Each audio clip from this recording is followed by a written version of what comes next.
200 acre जमीन त्यांच्याकडे, 200 acre जमीन, सुंदर कॉन्ट्रॅक्टर, मोठे कॉन्ट्रॅक्टर, एका वर्षाचं त्यांचं जे बजेट होतं ते 2.5 लाख रुपयाचं होतं त्यांचं वार्षिक उत्पन्न. त्या काळामध्ये जर त्यांनी मनात आणलं असतं तर एवढं काही करायची गरज नव्हती मित्रांनो.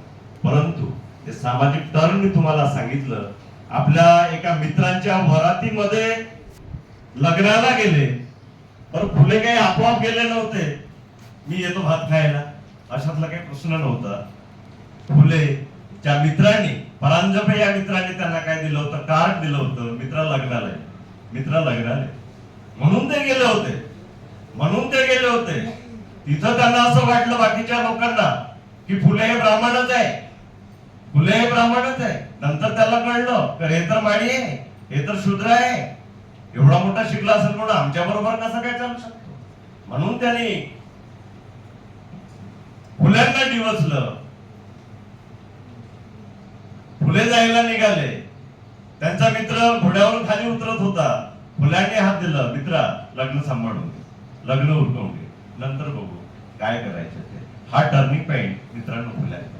आणि म्हणून या व्यवस्थेबद्दल आपल्याला जर बोलायचं असेल, या व्यवस्थेविरुद्ध बोलायचं असेल आणि सामाजिक परिवर्तन करायचे असेल तर महापुरुष आपल्याला काय केले पाहिजे, वाचले पाहिजे. आपल्याला या देशामध्ये शिक्षणाचा अधिकार कुणालाच नाही. शिक्षणाचा अधिकार नव्हता. मग या देशामध्ये आपल्याला शिक्षणाचा अधिकार कोणी दिला? सर्वप्रथम आपल्याला या देशामध्ये शिक्षणाचा अधिकार कोणी दिला? अनेक विद्यार्थी या ठिकाणी बसलेले आहेत. त्या विद्यार्थ्याने जर उत्तर दिलं तर आपण त्यांना एक पुस्तक बक्षीस दिलो. पैसे वगैरे मी देत नाही, मात्र पुस्तक बक्षीस देतो, कारण हे परिवर्तनाचं साधन आहे. एखादा विद्यार्थी जर सांगेल की आपल्या देशामध्ये सर्वप्रथम आपल्याला शिक्षणाचा अधिकार कोणी दिला? सावित्रीबाई फुले चूक आहे, ज्योतिबा फुले चूक आहे. निवड आपण टोले मारून राहिले, टोला अजून काही लागलेला नाही. मित्रांनो, आपल्याला या देशामध्ये कधी केला नाही. मोबाईल आहे, मोबाईलचा उपयोग करा, पुस्तके वाचाल तर वाचाल, नाहीतर भंगारमध्ये जाऊन फेका.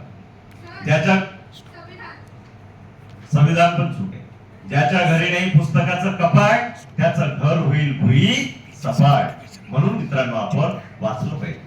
या देशामध्ये सर्वप्रथम आम्हाला शिक्षणाचा अधिकार दिला लॉर्ड मेकॅले. इंग्रजांची ही व्यवस्था आहे. परंतु इंग्रजांच्या बापाची ताकद नाही झाली.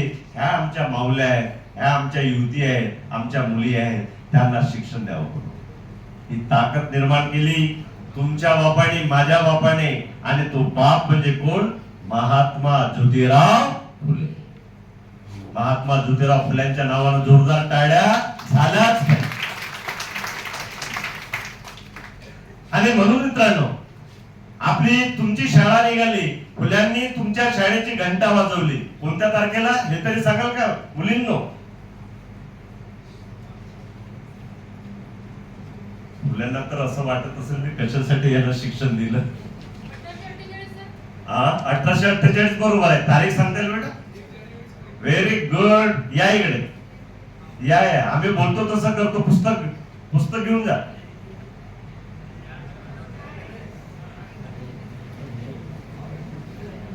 असो, पुस्तकही नकोच आहे तुम्हाला, काय हरकत. Very good. या पहा, आमच्या एका युवकाला माहित आहे, त्यांना तारीख माहित आहे. आणि ज्यांच्यासाठी शिक्षण खुलं केलं त्यांना हे माहित नाही. माननीय अध्यक्ष प्रदीप सर यांच्या हस्ते ही सर आपण यांना पुस्तके भेट द्या.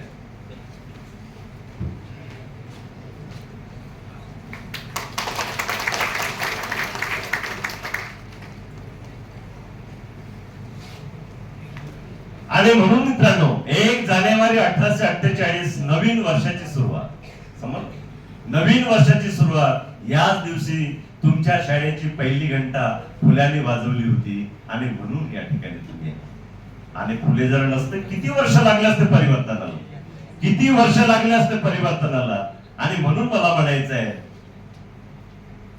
सरकारी हुद्द्यावर सांग तू बसली असतीस का? सरकारी हुद्द्यावर सांग तू बसली असतीस का?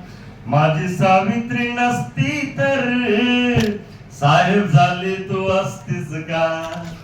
माझी सावित्री नसती तर साहेब झाली तू असतीस का? पोरगी शाळेत गेली तर यांचा धर्म बुडायचा. पोरगी शिकायला लागली तर यांचा धर्म बुडायचा. आज स्त्री पुरुषांच्या खांद्याला खांदा लावून फुलांचे जे स्वप्न आहेत बाबासाहेबांनी आपल्या पेनाच्या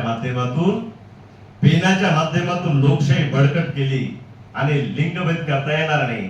पुरुष आणि स्त्री असा भेद करता येणार नाही आणि समान मित्रांनो तुम्हाला अधिकार दिलं माता आणि भगिनी. आणि म्हणून आजची स्त्री आयपीएस होते, आयएएस होते, एमपीएससी ट्रॅक करते, यूपीएससी ट्रॅक करते, डॉक्टर होते, वकील होते, राष्ट्रपती होते, मुख्यमंत्री होते, सचिव होते, सर्व काही होते.